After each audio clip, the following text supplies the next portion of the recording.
tell them not to change. Adrenaline and rage, I may never change. Running through my heart, dilute my pain. The last time we were together was when we filmed that course, and we needed an actor, right? We were scratching our heads. Okay, who's going to be the actor? Can't find anyone. I think it was the night before. Usual, leavitlastminute.com when I was getting requests for the filming, and then I thought, okay, we're going to do the Goal Rap iERA's sort of flagship training course, and then I'm thinking, all right, who's the actor? Yeah, I'm thinking, who's the actor? We're gonna do the role play, right? So I'm thinking, okay, who's gonna play the quote unquote non-Muslim? So at the time I thought, okay, we know a revert brother. It'll be good to have like a revert sort of face. But there's a few options, right? So one was maybe one of the actors we've used previously in our ads and stuff. The second was, okay, that's not working, no one's available. Maybe a revert brother who's available that can fill that role. And initially I did call him. He's actually been on one of our previous episodes of ReRooted. Was it Jordan? No, it's Jerry. Okay, Jerry, yeah. It's Jerry. So he had a really good episode, mashallah. It did really well. And Jerry he didn't pick up. I think, okay, who else do I know? I thought, all right. And then I thought, you know what? I've got a friend. I've known him for several years now. Actually, he's not Muslim anyway, but I've discussed the Goal Rap with him on a fair few occasions. And I thought, yeah, why not? Let's call up Chris.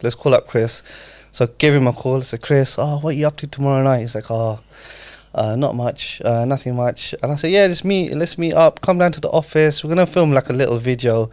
So just come and join us. So you just said to Chris, we're going to film a little video. Yeah. Chris, and you agreed to just filming a little video with Saqib was enough of an explanation for you to go and film whatever he was asking you to film. Yeah, it's very vague. But you trusted him. No detail whatsoever. But you trusted him, right? I did, of course I did. That's what friends are for, man. Definitely. That's true friendship, man. I think I learned that one from Hamza, just throwing people into the deep end, and they had to sink or swim, and let's see how it goes, where it goes. So initially he, what did he do? Yeah, he said yes, he agreed to it. And from what I remember him saying was like, he just expected to be in some sort of like crowd, like to have some sort of cameo role. The roles that I usually had in the previous. Bro, if you came to me, and you said, bro, I'm just filming something tomorrow, come.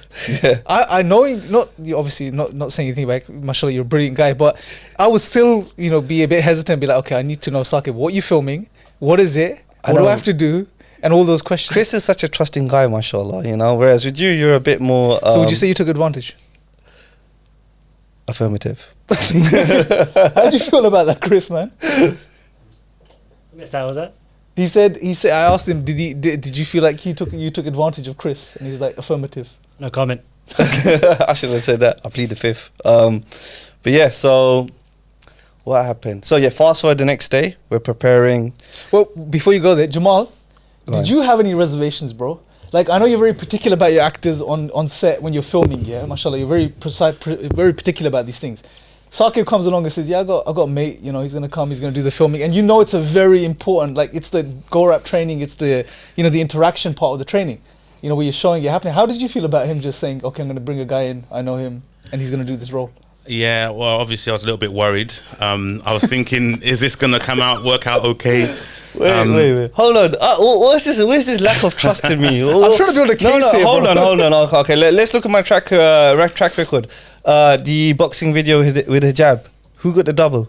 How many people can we find of hijab's complexion and a similar size? Hijab's what, 6'7", mashallah. Yeah. And my friend, the double I did find, who drove all the way from Bolton, mashallah, Eddie, and he came down on the day. I actually told him the night before as well, because finding a double for hijab was just near enough impossible. Alhamdulillah, it worked out, but come on. But there's an interesting sequence of trust here. Like, Chris trusts Saqib, Jamal trusts Saqib. Everyone's trusting you, bro. SubhanAllah. What can I say? I have a way with people. MashaAllah. Well, I know you have a way with people, and there's probably something I want to ask you about a bit later, which was your way with Sabur, but we'll discuss that later. Yeah, that's another story in itself. Anyway, go back to, so you told Chris, Jamal trusted you, then what? So fast forward the next day, and yeah, we're getting ready. We used the cafeteria next door. MashaAllah, blessed the sisters really gave us, they really helped us out. It was a nice set. It was very nice set, MashaAllah. Both Mohsin and Jamal prepared for that. And then, so in the training itself, Sheikh Green took lead on actually being the instructor for the sessions, right? But we needed to sort of have a practical for the series to show, like, you know, the role play aspect of it, or the role play aspect of how the go rap works, right? And then so pretty much we brought you in, and we brought in the actor, right? So at this time, Chris comes in, and then I say, Bismillah, look at this set, it's just for you. Here's a chair for you, nice and empty. Yeah, And well, then- I don't want it from you, Chris. What did he say to you to make you so comfortable that day to just sit and go through the whole filming process of that training? You said nothing at all.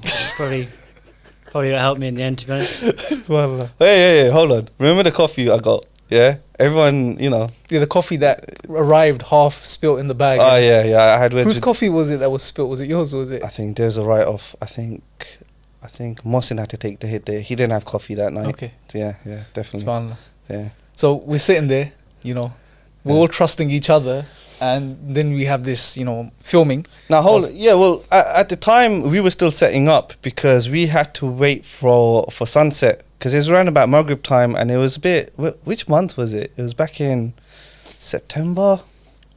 I think it was around September time. So it's like, you know, it was still warm then, and so we had to wait for it to be completely black, pitch black, so then we could really control the lighting, right? Yeah. That's one of the number one rules. And then so you yourself and Chris had a fair amount of time to speak, and unfortunately we didn't have that on camera because we were still setting up. But I think I was in the next room. I was in the main office at the time, just running around for the guys, making sure everything was okay. And then I remember you approaching me, and you're like, "Oh, Chris, like, you know, he's a pretty good friend of yours, right?" I'm like, "Yeah." And it's like, "He's really warm, isn't he?" I was like, "Yeah, alhamdulillah. Like, I've been through the go rap with them. He's really warmed up to Islam. Obviously, you know, he had his sort of reasons at the time not to sort of fully commit, but khair, you know, hidayah, You know, one of the- guidance is from Allah." Absolutely, bro. And like all of this, one of the things that comes across is that Allah is the best of planners, man. Like, you know, there could have been 101 things that went wrong that day. You know, the filming didn't happen. Chris couldn't turn up. You know, Jamal couldn't turn up. You know, I couldn't turn up. It could have been many things. But yeah, when I first spoke to Chris, you know, Chris is one of those. I don't know. This is my analysis of you, bro, because I like sort of figuring out people when I speak to them.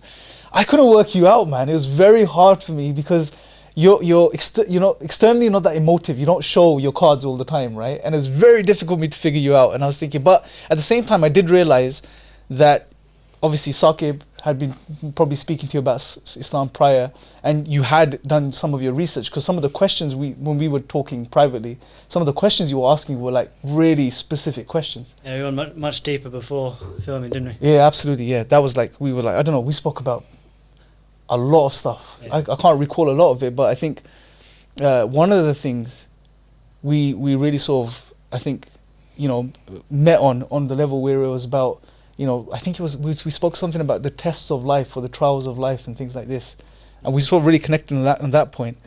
And it was weird because I personally, I don't open up that quickly to people either. I'm just quite shy naturally like that. And I thought you were similar to me as well from that regard, that you were quite shy as well and a bit reserved, or maybe that's just the way you were.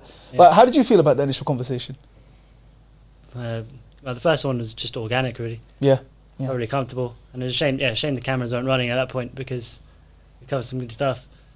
And then cameras start rolling, it all got a bit more Stiff. tense. Yeah, it did. But let me ask you, Chris, at that point, like, where were you inside? Where were you internally as far as your belief about Islam? Like, prior to the conversation we had and after the conversation we had, before the filming of the actual I'd say our conversation before definitely tipped me over the edge. Okay. So I knew where I was, Wow. there or thereabouts. I think.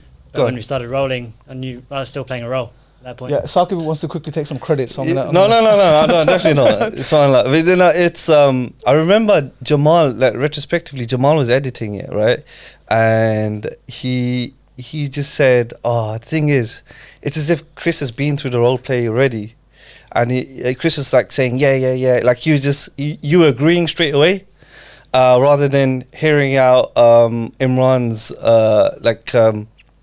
discourse. in regards to the go rap, right? There'll be certain letters where you're like, yeah, I've accepted that already, and you're saying, yeah.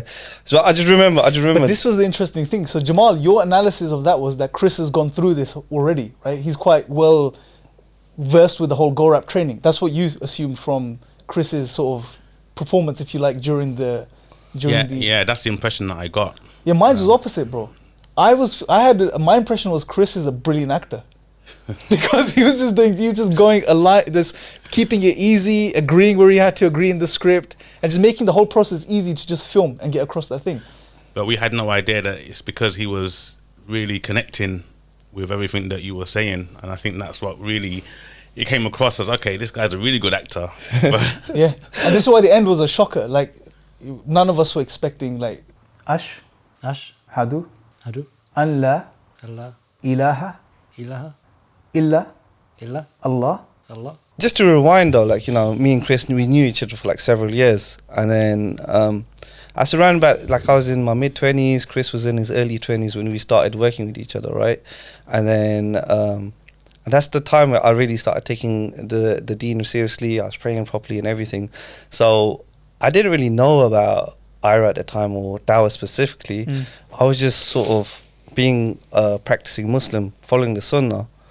And then, you know, just me and Chris just struck up a really good relationship.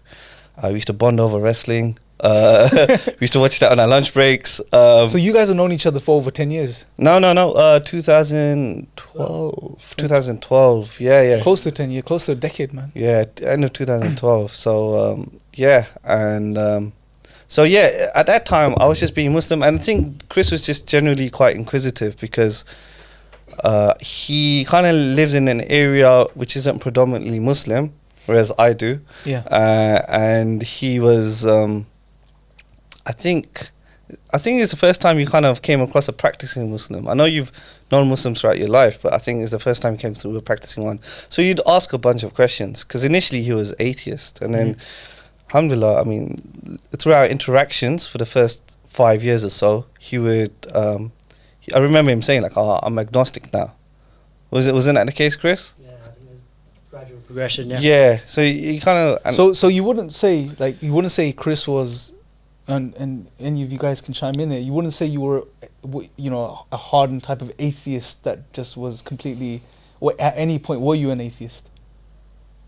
Probably towards, when you first met, I probably was Okay. that more on that end of the spectrum, to be honest. Okay, and then you became an agnostic, Yeah. where you were sort of inquiring but weren't sure. And then Yeah. what was the next? I mean, it was like, you know, we discussed a lot of conspiracy theories as well. Okay. I want to go into that rabbit hole, exactly which ones, but Give us a little taster, bro. What was the type of conspiracy theories? a lot of end of day stuff, really. It was more prophecies, to be Yeah. honest. So it is a part of Gorap. Yeah. It's the P in Gorap, Yeah. the proof of prophecy, right? Yeah.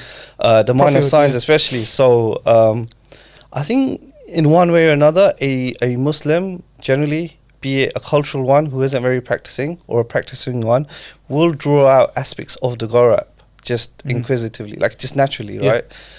Whereas, you know, Gorap just provides a framework more Yes. than anything else. Obviously, we've probably said Gorap around about 50 times right now without even explaining it. So, Yeah. do you want to just give like a one-liner what it is for the viewers? So we're gonna we'll discuss it in a bit more detail because obviously there's a brilliant online course now. Yeah. But just for now, GORAP is just an acronym for GORAP, which is the acronym GORAP, which stands for God's Existence, Oneness, Revelation, and Prophethood. Yeah. So that is the method, or a key part of the method of Dawah that we use at iERA and that we teach. But anyway, I'm more intrigued to seeing that progress now, bro. So carry on. I mean, the progress is pretty much the proof in the pudding, right? So, yeah. Then I joined iERA probably back in summer 2017, and then obviously that first week, the first month was Ramadan, which was quite intense, the live appeals and everything. And then after Ramadan, we invited the shuyukh from America. Yeah. And then we had a lot of UK guys as well. And then we had those intense 9 days. Yeah. Those intense 9 days in that small room, that small boiling room. But yeah, alhamdulillah, it was quite an experience. And then that's where I came across the Quran. And I kind of utilized that in my... I mean, it wasn't quite. Yeah. So you were whenever you were speaking to Chris, you were sort of mentioning the points of the go rap. Yeah, I mean, it was like a mental checklist in my head. So when I did speak to him, it wouldn't be like pick up the phone and say, "Hey Chris, you want to talk about go rap?" Like, So that explains Jamal's theory, which is that Chris was quite well accustomed to the whole go rap and the points in the go rap. yeah. I mean, Um, there were times where like it was like I went through the list, and I remember even speaking to Hamza about it. It's like, oh, Hamza, like I've gone through the go rap, but there's no Shahada. And I even spoke to Sheikh Green about it as well back in when he popped down in September. And I said, like, what happens when someone they agree with go rap, but they're not taking the Shahada? And then he just said it's one of those things, like Hidayah from Allah subhanahu wa ta'ala, and just make dua for them, right? I remember like there'll be times where we'd discuss it, and you would what stopped you, Chris? What was like holding you back? I remember it was like a couple of the sort of things which weren't allowed in Islam, which were holding you back. Was there anything else? Probably just it's just a completely different world, really, for me. That's the main thing. My family's not part of it all, so trying to move away from that, really. Yeah. So Chris, did you ever feel? Now this is an important question. Did you ever feel Saqib was too pushy at points? No, okay. Because that sometimes happens. You know, in the Dawah, sometimes because people are very zealous and they really care about the person they're speaking to, they want them to become Muslim, and they can come across being a bit pushy. I have noticed that. In like sort That's of the other Dawah. way around, really. It's me doing the questioning, really. Wow. rather than- Yeah, I think you kind of naturally come to it. Rather, at first you'll talk about football, you'll talk about MMA, you'll talk about movies, wherever it may be, and then you naturally sort of progress to it within every conversation, right? But just on the point that you were saying there, that being too pushy, and I've seen that firsthand, whereby sometimes it's a case of you just getting to know the person you're speaking to, rather than trying to sort of like trying to rush the process. Yep. You kind of have to like be a bit malleable and sort of adapt to situations, rather than trying to force it. So that's emotional intelligence is huge. Yeah, EQ you know, is important. it's big, and this is something we don't really pay attention to at the Dawah, but it's something for the Prophet ﷺ employed. You know, and because he understood the people, he tried to get to know them. Yeah. You know, their personalities, what triggers them, what moves them, and you know, and also where to stop with people, you know, and how to approach different people, when to back off, you know, and when to actually not back off and go forward. So it's very important, and it's a big aspect of the Dawah which is not really focused on, which is really get to know the person you're speaking to, invest in that person, which was the case between you guys because you were friends to start off with, and therefore you knew, you know, when to pull back. You know, and Chris knew when he was comfortable enough to approach you, and he would be happy to approach you and ask you questions. So it's a beautiful dynamic. Yeah. Obviously, I'm not trying to give you too much credit for Chris's Shahada, but obviously, if we're being honest, you know, I would say the work was done, you know, between you two guys engaging with each other over the 8-9 years that you knew each other, and Allah made it just, you know, it just so happened to be that, you know, it was meant to be the day Chris took Shahada. It would happen in such a unique and novel way, which would leave us all stunned and confused as well for a while. So let's get to that point now. So we go through the course, right? Me and Chris, we spend what, Jamal? How long was it? About a good hour. An hour? 2 hours? Yeah, pretty much. It took Mohsin, I think, I don't know to blame Mohsin or Jamal, but it took a good hour or so to set up, hour and a half to set up. But the end product is beautiful, mashallah. You know, when people see it, and I'm sure the brothers and sisters that watch the course have gone through it, they'll really appreciate the thought and the effort that's gone behind the whole set as well. Although that's not the more important thing, is the content, but just the way we've tried to make it pleasing, even in the way it's visuals and stuff. So, mashallah. So when we started, an hour and a half or two, we went through the go rap. There was hardly any hiccups. We pretty much went through the whole thing quite smoothly. And at the end, you know, we obviously got to the Shahada bit. And the part of the course is you offer the Shahada. So if you agree with everything, and I was speaking to Chris, if you agree with everything, then would you like to become Muslim? Would you like to take the Shahada? And I remember the look on Chris's face even today. He's just like, he looked at me, he's very calm. You know, he's like, yeah, let's do it. I was like, okay. But at that time, I thought, okay, brilliant actor. Chris is just phenomenal, He's doing a brilliant job of just role-playing this out. And then we did the Shahada.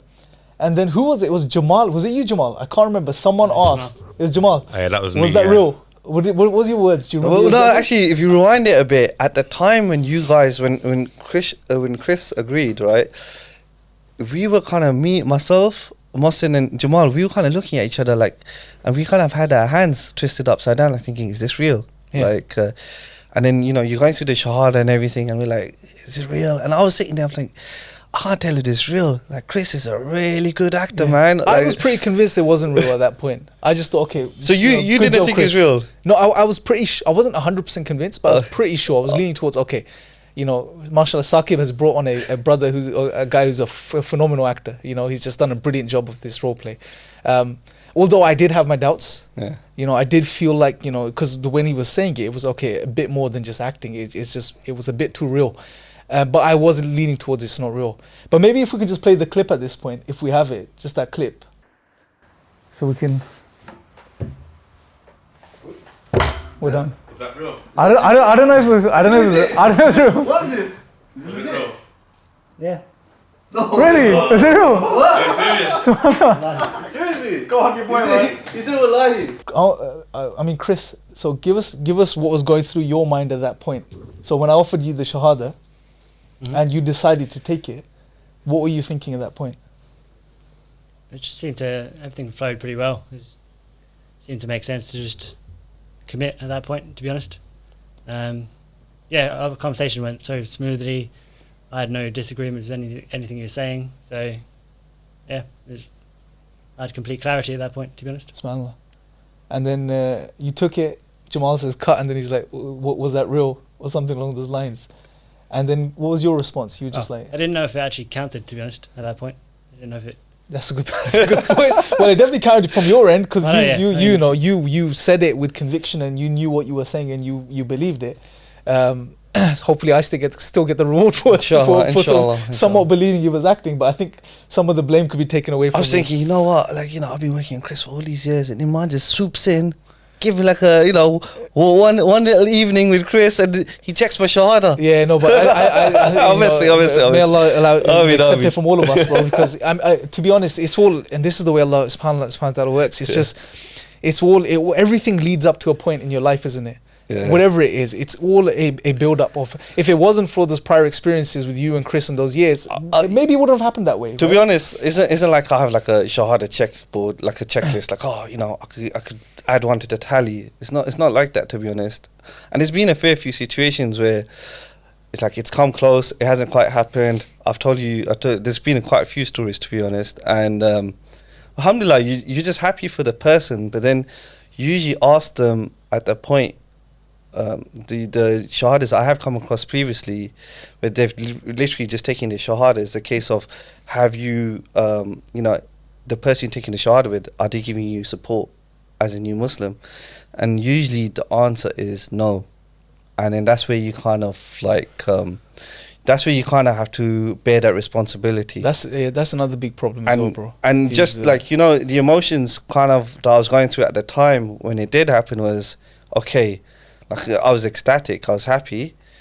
That was one part of me, but then there's another side of me was like I was bearing this sort of responsibility, thinking, okay, now I have to I have to be his mentor, like I had to stay on top of him, I had to teach him how to do wudu, salah, etc. Yeah. And, I had to quote unquote take him under my wing. And I mean, to be honest, I think I could still be doing more. It is a very situation at the moment in terms of the lockdown, not really being able to pray Jamaat in congregation, in the masjid, etc. But you try to make what you can of it. Yeah. So this is one of the things I want to sort of get into a bit now. Is always, how has your experience been, Chris, since the Shahada? Like, as far as how Saqib been as a quote unquote mentor or someone that's been there to help you and advise you, and no pressure, holding aside now. And how has it been otherwise, just for you, getting used to the sort of prayer and everything like that? It's probably a bit tougher given the situation we're all in, to be honest. Saqib, alhamdulillah, has been very good, to be honest. You can be honest, Chris. You can be honest, Chris. You don't need to. I'll be honest. Okay. Someone's stirring the pot here. It sort of carried on in the same vein. He introduced me to Islam. Generally, sort of thing. Yeah, I mean, I have been taking the quote-unquote sort of slower approach, sort of like the trickle effect. But I think I need to put more pressure on myself. I'm kind of tough on myself as a person, and I think there's a lot I could still be doing in regards to Chris's development as a Muslim, inshallah. So there's still a lot of work to do. Yeah, because let's face it, you know, new Muslim care is a big thing. Yeah, like it's one thing to take the Shahada, it's another thing to ensure that they develop and become strong Muslims. Exactly. You know, and that's not happening as much. Although, alhamdulillah, this year, you know, we've really been focusing on, and we'll get into that again, on the whole aspect of new Muslim support as outreach, as my department from outreach perspective, and as, you know, HQ and the products we're putting out and all of that type of stuff. But before we get into that, I wanna sort of go back to Jamal for a second.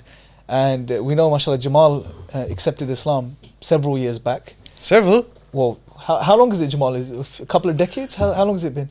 A couple of decades. Without giving you age away, Jamal looks as young as old as all of us. Yeah, I go to a lot of trouble to dye my beard this color, you know, just yeah. keep the age going. That's what I call you seafood. Yeah, we all have this running joke in the office. We're like, you know, if we can all be as healthy as Jamal at his age, you know, we would have done well. Look, we've got the whole COVID lockdown challenge going on at the moment, and mashallah, like Jamal's on top of the leaderboard, right? So not quite, isn't it? Only on one discipline. What's that? Burpees. Burpees, okay. Okay.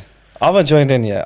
I'm not going to join in. I'm not feeling it. Me and Sabur, I think, are not going to join in. Is it out of like spite? Just out of being realists. Just realizing we're not going to get anywhere with that challenge anyway, so we'd rather not even participate. Okay. That's a nice loser mentality. Yeah, no, I mean it's being practical and not wasting time. So Jamal, going back to your Shahada itself, when you became Muslim, how long ago was that, roughly, if you can remember? I actually can't remember now, but it's well over 20 years ago, probably a lot more than that. Different times at that time, but it was a long time ago, 20 years ago, maybe more. Yeah. How was your experience, bro? What brought you to that point where you said, I'm going to take Shahada now? Well, there's a couple of stories with myself, but one really was, there's a long story and a short story. The long story was based around Malcolm X's autobiography. Short story was I had some neighbours who gave me Dawah, and so yeah, alhamdulillah, it was good. It was a nice experience, but it took me 2 years researching, started praying long before I took my Shahada, and it was a really nice journey, mashallah. So, you know, the bottom line is that it was down to Dawah, and, you know, without Dawah, obviously, even learning about Malcolm X, that's all of that is Dawah as well, so you get exposed to it, and that's what happened. So, you know, alhamdulillah, the importance of Dawah can't be made clearer. Until you start to see that, you know, mashallah, people like myself, Chris, you know, alhamdulillah, so it's really important. Just to link that with the Malcolm X story, is when he became a true Muslim is when he went on the Hajj, and when he saw all the different complexions and all the different types of Muslims, right? And exactly, that's just add on to Jamal's point there. Yeah, and that's the beauty in the deen, because before that it was a bit so and so, right? But it was Hajj which really opened them up to Islam. I remember I watched one of his documentaries recently, and one of the things he wrote, I think or while he was there, or post, I don't remember exactly, was just the fact that he can interact with people from different backgrounds and different races in a way that was not possible in America at that time. And that really opened his mind. He's like, because he shared food with someone of a different color from a different background, and that wouldn't be the case where he was from at the time. So and this is the thing about Islam, one of the amazing things about Islam, which unfortunately most non-Muslims today don't come across readily. You hear all of the sort of popular anti-Islamic rhetoric, but it's just that Islam has values which are universal, which are natural, people can appreciate, such as that of doing away with racism. You know, there is no differentiation between one and another because of one's color, you know, or one's social standing, or how much money they got in their pocket. Everyone's equal from that perspective, and the different, if there is a difference, it's between one's piety in how close one is to their creator. And that's a beautiful thing, because it unites humanity as opposed to dividing it. So I think that really draws people in as well, when they see that universal nature of Islam. But before we digress, I want to go, Jamal, one more thing I want to ask you, bro, is, you know, the Dawah element was powerful, the Shahada was powerful, but how was your experience post Shahada? Did you get the type of support Chris was getting, or was your experience different? And my experience was completely different back at that time. Yeah. So give us a bit of a summary if you can. Well, to cut a long story short, I mean, obviously there were certain things like the response that we used to get back then when you said salam alaikum to someone, it wouldn't be wa alaikum salam, it would be are you Muslim?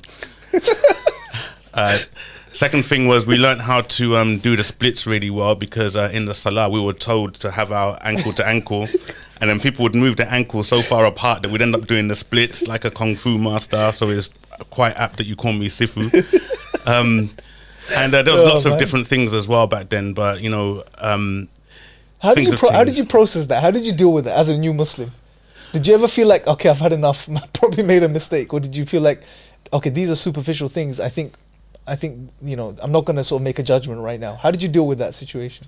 Those situations? Fortunately for me, I was, at that time, I took Shahada with my 2 brother-in-laws as well. Okay. So we had each other. So we'd go to the masjid together, for example, and we didn't mind all these little nuances, these little things. It was okay. But I think that if I didn't have them, then perhaps Allah knows best, I wouldn't be Muslim today. Yeah. So you kind of like sussed everything out like together collectively. Yeah, okay. exactly. Right. We did. And it also shows the power of having someone there, isn't it? That, I mean, having that support, going back to support you had in the form of your people close to you. You know, Chris has had it with Saqib and some of the brothers in you know, he's able to interact with some of the brothers in the office. And it's important, bro, new Muslim support. You know, I think it's just, it's not, we don't recognize how important it is to take care of new Muslims. You know, so let me put the question to you, Saqib. Okay, this is where you put the spotlight. What is iERA doing as far as new Muslim support now, bro? Okay, new Muslim support. Bismillah. Okay, so at the moment, it's. Why are you stuttering? I'm messing about.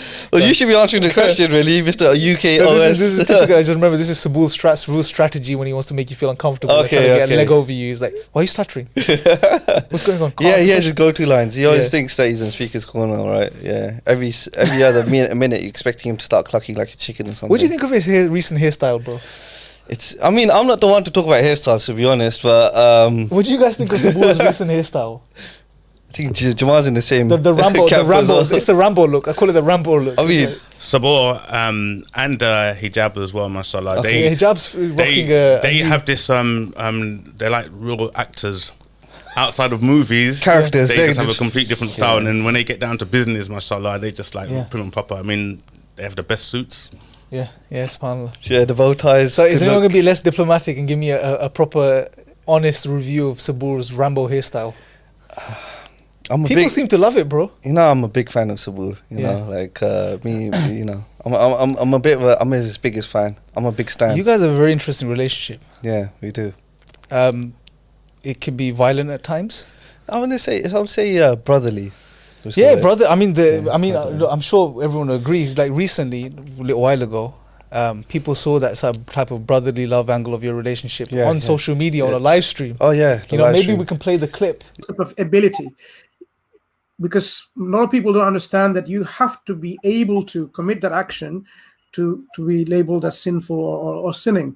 To give you an example, suppose something's happening, at a distance, and the only way I can save them is by flying and having, wings on my arms, for example, fly over there and to save them. So if I think Cebu is getting marked. if something happens there and me to stop that thing happening.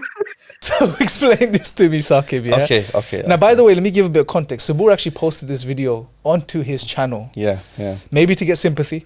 I don't know what the thinking was. He's very strategic with his thinking. Yeah, right? very. So what Machiavellian? happened? Machiavellian. What drove you, bro? This calm guy that doesn't like to be on camera most of the time. Hold on. Okay, so let's rewind a bit. To batter. No, Sabur. hold on. No, okay, first and foremost, Yeah. it was self-defense, right? So you could see the tape for itself. It speaks for itself. Initially, like if you look at the live stream angle, okay, it looks like, he got attacked. It looks like he's sitting there. Yeah. You come in. And then, yeah. Say something to him. Hold on, but then you got the behind-the-scenes version, right? There's Yeah. a second angle. There is an angle. Yeah, okay, so that angle, I approach him, and I say, Saburu, I want to hug you. And Saburu's like, Really? no, don't hug me. And I was like, then I move the laptop away from him, I place it on the table, and then all of a sudden, he kind of goes in for me, and then the tussle, ensued. Well, it wasn't really a tussle. It was just an outright beating on live stream, and then he comes back. Obviously, it wasn't that severe. He comes back, regains his composure, and he's back in action again. Yeah, it was all in jest. I mean, obviously, I want to explore this relationship between you and Sabur in future episodes. Yeah, of course, of course. Dynamic. We need to get Sabur on soon as well. You're gonna do like a little psychological breakdown. Yeah. So for now, I guess for today, what you're saying is that it wasn't your fault. Pretty much, yeah. Self-defense. Okay. I'll stick to that. I'm gonna stick to that. All right, cool. So let's get back to the point on New Muslim support, bro. Yeah, sure. What is iERA doing as far as New Muslim support this year? So this year, subhanAllah. So what we're doing is so the main premise of iERA is to empower and support Dawah. Yeah, Dawah also includes, as well as da'is, people who share Islam. Yep. Yeah. The second half of that is New Muslim mentors and having a proper framework and system in place whereby they could utilize what we have as iERA for them to support new Muslims. So there's two elements of this. One element of it is on the Dawah training site, training.iera.org, little plug there. Is that we have a new Muslim mentorship course, right? And that's a place for Muslims to go on there and do the course. And then after they've completed their course, they'll go on a dashboard, like an intranet which is being built right now by a developer voluntarily, mashallah. I don't think he'd want his name to be mentioned, so I'll refrain from mentioning his name, but may Allah reward him, mashallah, because he's doing this isn't like sort of quote unquote cheap work. This is, he gets paid well, mashallah, for the work he does, right? And he's probably one of the best guys in the country to do it. Yeah. So in essence, you complete the course online, then you go into the dashboard, and then there's an assessment. So one of us guys would actually interview the person to see whether or not they are worthy to become a mentor. And then after they've completed that, so you kind of put that on one side, yeah? You pin that on one side, and then on the other side, we have newmuslim.iera.org, right? And we're going to have a flagship step-by-step course for new Muslims, taking them through the basics of Islam, the foundational aspects of Islam. And then the new Muslim will complete that course. Once they've completed it, they would either opt in, well, we'd hope they'll opt into new Muslim mentorship services, right? They'll opt in, and then the new Muslim mentor and the new Muslim will be buddied up based on a couple of criteria, right? Geographical location, gender, etc., etc. And this system will sort of automate that and buddy up both the new Muslim mentors and the new Muslims. Sounds really interesting, bro. When is it coming out? That is the $1 million question. That is the $1 million question. Inshallah. Okay. So at the moment we are working on the voluntary system, the volunteer system for the online da'is, right? Yeah. And then after that we'll be working on the new Muslim mentors.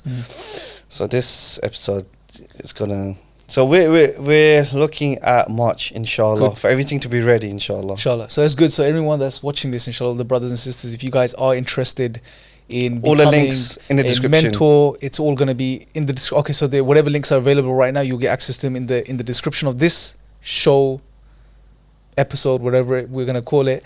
By the way, this is a rebooting of ReRooted. It's ReRooted season 2, right? ReRooted Raw. Did you call it ReRooted Raw? ReRooted Raw, season 2. Yeah. Okay. So I think all of the information will be in the description box below of this new season. And also for the Muslims, the brothers and sisters, all of you guys that are interested in learning how to give da'wah, which I think is very relevant, especially in the context we are in right now of COVID, and you got a bit of time on your hands. The online sphere is huge. You can give da'wah online in many places, etc.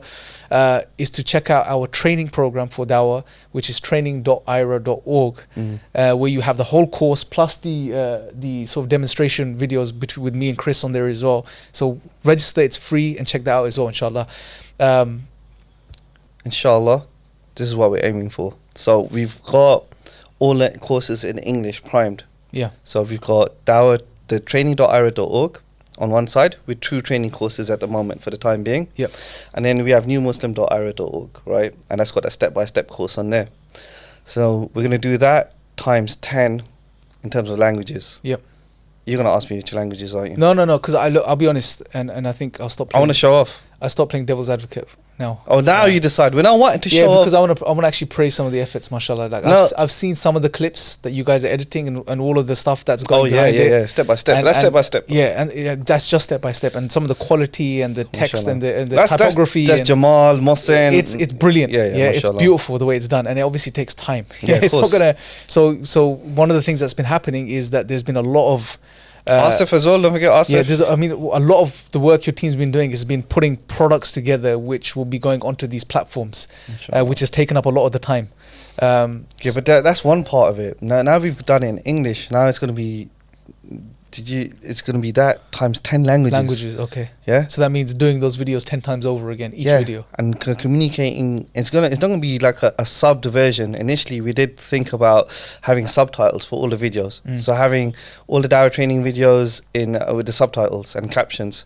But we thought, what, we're going to expect people to sit down for hours on end reading subtitles? Yeah. That isn't going to work. So we thought, okay, let's go for the native tongue option. So let's get it delivered by those people, our guys around the world. Alhamdulillah, iERA has made some big connections over the years, and let's utilize it.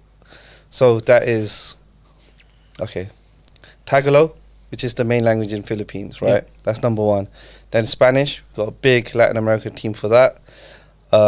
They're really on our back. Then after that is Portuguese, Japanese, Swahili, 5. Bahasa, which is do you know about what a Bahasa is? Go on. What? Bahasa. That's a language. I almost drifted off. You Listening to all of these different languages. Yeah. So then, what's Bahasa? You've been putting me on the spot. It's a language. Bahasa is a language. Yeah, but which language? Africa. Which country? That's Malaysia. Okay. Yeah. It's not Africa. No. I'm thinking Mombasa, I think. Mombasa. Yeah, that shows my level of geography. Yeah. So well done. Yeah. I'll carry on. Barakallah feek. Yeah. So that's Bahasa, German, French. So the man in charge doesn't know all the No, languages. we can't. There's a lot of languages I'm dealing here. You tried, bro. You tried. I tried. There's 2 more left. I had to get back, bro. So look, okay, there's one more thing I want to talk about before we go into the last segment of the show, is that we also have Qur'ans. Yes. And we have a beautiful translation by Sheikh Mustafa Khattab. Yeah? Hold on. Yeah. Okay, so this at times, alhamdulillah, iERA, this time we produce content. Yeah. And one reason or another, it doesn't go out. Yeah. And this is one of the reasons. So we're going to play the clip right here. It's a clip with Chris and Sabur. And it's very short, so check it out. This is how you share a copy of the Quran with someone that is interested in Islam.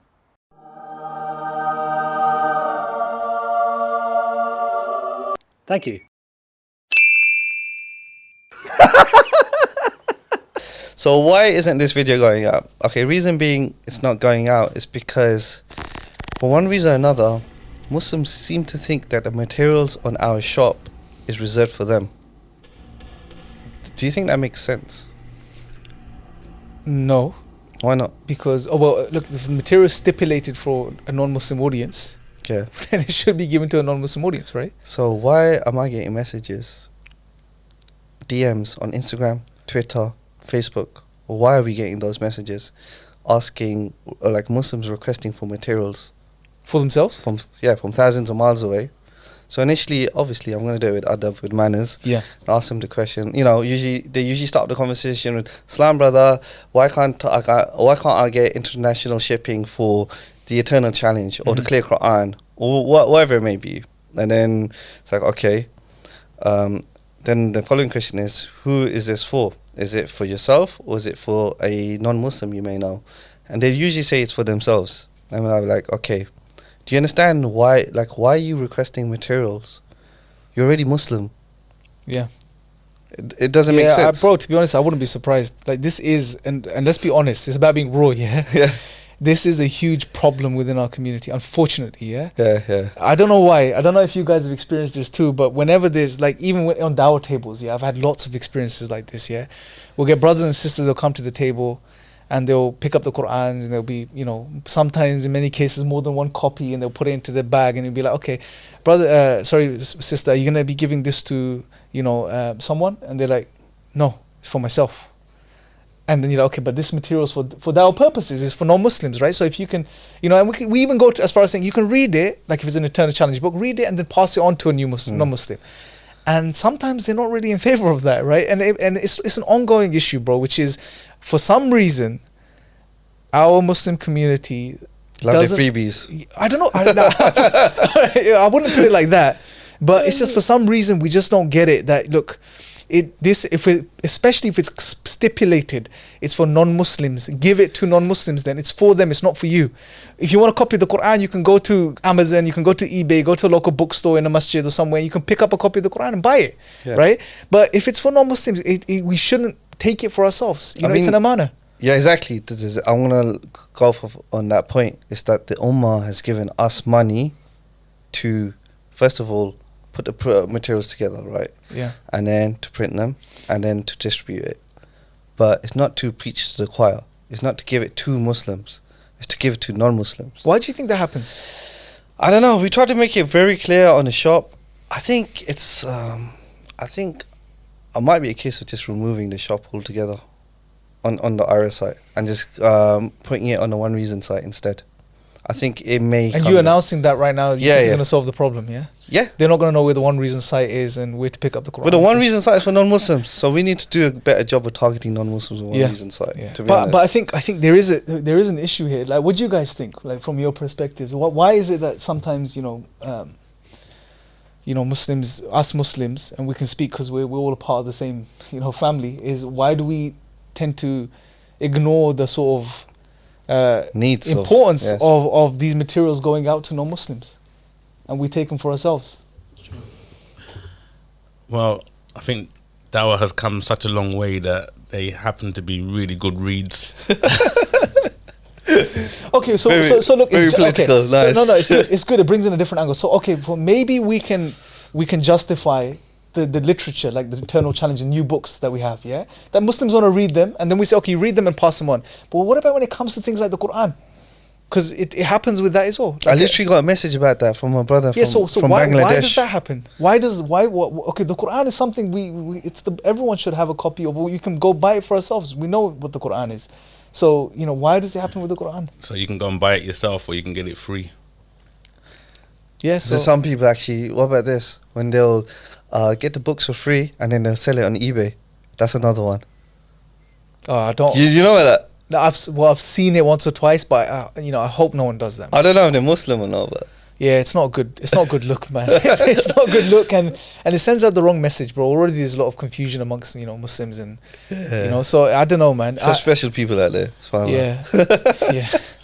May Allah guide them. Yeah, I mean, I guess one message we need to get across here is that if you're, brothers and sisters, if you're someone that is aware of, iERA and aware of the material we're producing, take this in the right way, which is we're trying to promote getting this material out to non-Muslims so that people can come across the message of Islam and they can, inshallah, become Muslim. Yeah, in essence, it's Islam in every home, Because, right? bro, we don't know. That book that you've taken, I'm not saying you've literally taken it, but if you've taken that copy and you thought, it's just one copy, Eternal Challenge, it's one copy, I'll read it. I may not even read it, just put it in my bookshelf. It's fine. It's only 1 out of 100,000 books they've printed. Who cares? Yeah? But we don't think about that one copy could have been the copy that went to some brother or sister that, could have read it and become Muslim. Yeah. So potentially you have now become the means, the barrier for someone accepting Islam. The butterfly effect. It's dangerous, man. Imagine on the Day of Judgment, bro. It's dangerous. We don't want to put ourselves in that position. So, and the thing is, if we're conscious of this, and we should be conscious of this, and I don't know about you, I may have been guilty of this at some point, and I'm trying to think back now, so I can apply it to myself as well, that if we think it's one copy, I've probably done this in the office myself, if I'm being really raw and honest about this, and we've probably done this, or taken a copy, it's for research purposes. Yeah. And not put it back, back into the box. But we have to be conscious of this, man. We have to be very careful that this stuff is for non-Muslims. That was the reason that the donations were made. That was the reason the material was written. That was the intention behind printing it. And that's the intention behind distributing it. It's not for you. It's not for us. It's not for your book collection. Yeah, it's not. And if you, I guess if you want to read it and then make sure you give it to someone else. Okay. Yeah. Is that rant over, yeah? Well, yeah, you were supposed to have that rant. I ended up having it. I just delegated it. Is there anything you guys want to add to that point? Nah, I think the disclaimer is pretty straightforward. So read the disclaimer. If you don't understand it, then It's pretty straightforward. Inshallah. Yeah.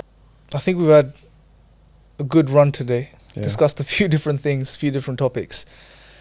Anything you want to wrap up on, bro? Anything that's on your mind right now, recently on your mind this week, or something you've been thinking about over the past couple of days that could benefit everyone, us guys and everyone watching? Yeah, I think, you know, it's been sort of rinsed in a way, the whole lockdown situation, and everyone's sort of adapted to it. But it's just a case of just a stark reminder, just like, you know, just being kind to your parents. I think that's important. We don't know how long they're going to be here for. They may not. There's some of us who don't even have our parents anymore, either our mum or dad or even both. So it's just a case of that. Just appreciate them whilst they're here, inshallah. So just Yeah, pretty man. much that. About, you know, when it comes to parents, especially in the society we live in today, Mm.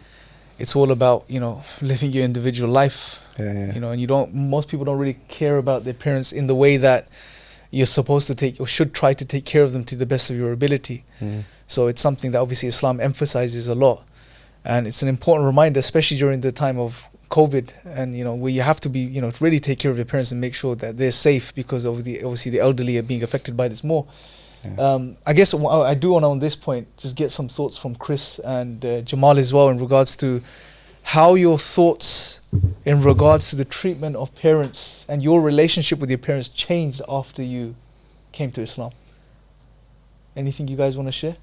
Well, I'm the fresh of the two, so yeah, Sakib's he's always taught me his relationship with your parents is crucial, and something you treat them like royalty, basically, and I don't think that's something I've ever really considered fully before.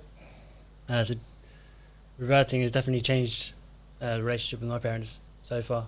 There's a lot more respect there and a lot more appreciation as well. That's what I'd say. Do they know, like, that you're Muslim now? Your parents? Do your parents know you're Muslim? Yep. And you've had those discussions? Wait, you told them? Oh, my mum. You told your mum? How did she take it? She kind of got the clues here and there. Okay. Was it a comfortable discussion? Like, was it fairly open? What were the clues? Go on, spell it out. Diet changes. Okay. All of a sudden. Yeah. That's an obvious one. Yeah. Much more mention of discussions with you, for example. Okay. How's she taking it? It's okay. Life's crazy enough at the moment, so it's just another thing, really. Yeah. That's right. For an English mother to hear her son's become Muslim, it's like, yeah, all right. The world's turned upside down. All those Tariq Halal meat bags going into the freezer, isn't it? It's like something's it's gonna trigger something. Yeah. But yeah, it's SubhanAllah. SubhanAllah, yeah. I never knew. When did that happen? Recent. Okay. SubhanAllah. You planning to speak to your dad soon about this, or? Yeah, maybe. Okay. He's Catholic, so. Oh, he's Catholic, yeah? All right, he's Irish. Yeah. SubhanAllah. That's me. Obviously, Jamal's a veteran, so. Yeah, I mean, as you mentioned, rightly so, obviously the COVID situation, it just means that we definitely have to now start to take more care and more attention to our parents. And yeah, I mean, we've lost a lot of people, even in the last few weeks. I lost my sheikh, the one that I took Shahada with. His best friend, within about a week or two, also died as well. My neighbours, so many people. So yeah, I mean, I think especially with regards to my neighbour, it really brought it home about Dawah, giving Dawah. You know, obviously we have so many neighbours, and you know we have the obligation to give Dawah to 40 doors, and you know either way. But I think at least with this particular neighbour, I used to give him Dawah. But you know, just one day I went to put his bins away, knocked on his door, and no answer. I just found out, yeah, he's gone. SubhanAllah. So yeah, you know, in terms of accountability, I know we're on a bit of a serious thing now, but it's that whole accountability, that the way that COVID is really taking out everyone, parents, neighbours alike. You know, we used to have that responsibility that if we haven't told them about Islam, and they've passed away, then forget about even accountability with Allah. But what about ourselves, knowing that if we'd given them Dawah, they'd become Muslim, they'd be like, we'd be happy for them, glad tidings. But here it's just very sad. So yeah, it's quite profound, really. SubhanAllah. Yeah, and this is the thing, bro. You know, I guess one last thing I want to just bounce off you guys, and we can call it. I was just Call it a day add for on to today. that actually, Yeah, go on. because me and Chris, funny enough, from our previous workplace, a friend of ours passed away, and He's when I your heard- age? No, he was in his 50s, 60s, I think. early 60s. Okay, yeah, really nice guy, and yeah, I think it was leukemia, right? SubhanAllah. Yeah, leukemia. I think, yeah. He said he had COVID as well. So. Oh yeah, subhanAllah. So then, yeah, I saw him at the train station. I was just on the way into the office, and this is before the second lockdown happened again. And then we were meant to meet up, and then it's just we couldn't because of the lockdown. But I didn't really take. I was just at that time. I was thinking to myself. Actually, he used to joke about it in our old workplace about me converting him. I remember that. I think it's one of the jokes at my old workplace. Everyone used to think, oh, I don't know what it was. I think that's when they kind of think of you as a fundamentalist Muslim when you're just practicing the deen and praying 5 times a day and finding that little corner in the workplace where you're praying. Yeah. And when you put up the praying sign. So yeah, it's just from Jamal's point, just like if there's anybody within your circle that you've spoken to about Islam and you've really warmed them up to Islam, then you should keep at it, inshallah. Yeah. You shouldn't just sort of give up. Yeah, and this is the thing, bro. It's the serious nature of the dawah. You know, it becomes real and tense when you know you have to give dawah to someone that you care about, and you know it's probably going to be one shot, an opportunity like, you know, the ones you described.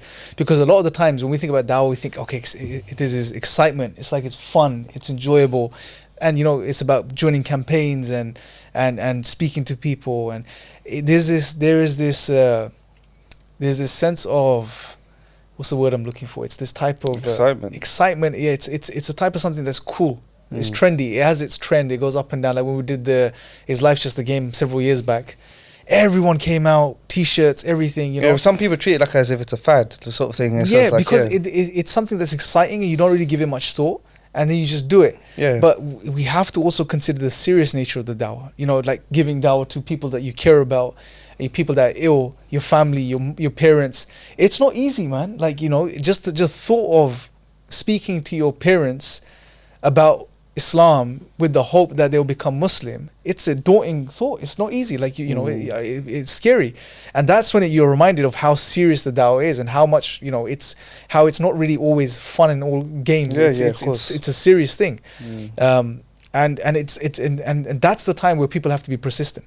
Yeah. Don't give up in those moments. You know, dawah is not only about, okay, when you're out on a campaign, on a table, and that's it, and you don't talk to your family members. No, that's not what it means to give dawah. It's about delivering the message to everyone that you can, and especially people in your close proximity, your family, your friends, neighbors, colleagues, etc. And those are the most challenging situations, right? But that's not to put anyone off. Hence, this work is so rewarding. And this is why, you know, the greatest people to walk the face of this earth, the prophets of Allah, this was their job, and it was the greatest job, and it's the most difficult job from that perspective as well, the most challenging and the most rewarding. So definitely, brothers and sisters watching, go to training.iERA.org and check out our training course, inshallah. Go through it, you'll be qualified and you'll be able to give da'wah, inshallah, effectively. That being said, brothers and sisters, before I wrap up, Saqib, Jamal, Chris, anything you guys want to, sort of last words, closing words, anything you guys want to say? I already gave my closing words. You wanted to add some sort of... Just I'll clear for the reminder.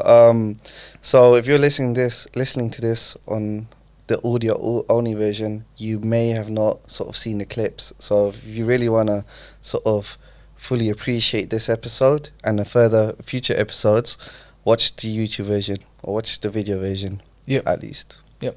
Jamal? And subscribe and like and all that. Not really, just been he squeezes it in there last minute. Subscribe and like and all that. Yeah. It's been an amazing experience today, and really looking forward to unfolding more from this brand new podcast. It's amazing. Yeah, I'm just a spectator, but it's been really good. Yeah, I'm coming back. There's no more spectators in the show anymore. There's no more behind the cameras anymore. It's all one. Yeah, we have to bring everyone in. But I'll see you guys next year, inshallah. Yeah. Brothers and sisters, one thing I want you guys to do. Sarki's been brilliant, hasn't he? Absolutely. One thing I want you guys to do in the comment section below, tell us how terrible Sakib's been on the show. No, tell us how great he's been. Everyone starts. Or what you think about his If I see any mean comments, I'm gonna start blocking people. he's gonna start doing what he did to Sabur, his treatment of Sabur, and we'll start applying. You know what's funny is a lot of people are going to be gunning for you, Sakib, after complaining about the Muslims taking all the publications. You're in They trouble. deserve it. I don't care. Yeah, so definitely let us know if you want Sakib back on more regularly, inshallah. Let us know what you think about the format of the new show, how you feel it, how it looks. Anything you guys want to see, let us know as well. It's your show as well. Make sure to subscribe and like as always. And Chris, before I was about to summarize, anything you want to share with us, bro? Last words before we wrap up. Really, main thing is just I see firsthand the work that goes in behind the scenes here into providing all the resources that you do, and it's just awesome. So I hope everyone just takes stock of it and appreciates it, because it's not guaranteed. It's not forever. Absolutely, bro. Nothing's forever, inshallah. So Jazakallah khair, brothers and sisters. May Allah bless you all, and we will catch up with you on the next episode of ReRooted Raw Season 2. Assalamu alaikum. Breaking out the cage, tell 'em like the change. Adrenaline and rage, I may never change.